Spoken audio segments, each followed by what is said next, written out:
Ito na naman, babalik na naman ako ng ospital dun sa Amang Marikina.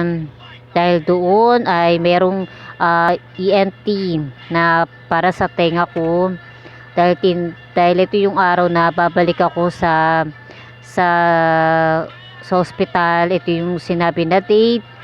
Kaya kailangan sundin kahit na napakahaba ng pila, natagal ng oras para matawag ka.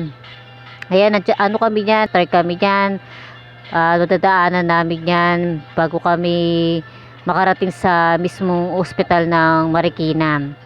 Yan, video muna. Yan, nahiya pa nga ako dyan kasi hindi naman ako sanay. Pero para sa inyo, gagawin ko ito. Yan, lakad ng lakad. Dahil mahaba yung lalakarin namin.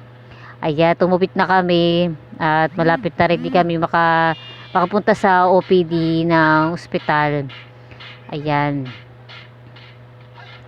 Yan, sasakayin na kami niya punta muna kami niya sa OPD para pumila, hintayin na matawag. Ayan, nag-selfie muna ako. Ayan. Yung may patang na sumingit. Ayan, natawag na ako. Kaya pumunta na ako. Sakay namin ng elevator. Pumunta na kami ng 4th floor para ibigay yung papel ko sa nurse. At pagkabigay sa nurse, ayan, balik kami sa waiting area. Ayan. Hintay kami ng ilang oras. Kaya di na malaya, nakatulog na.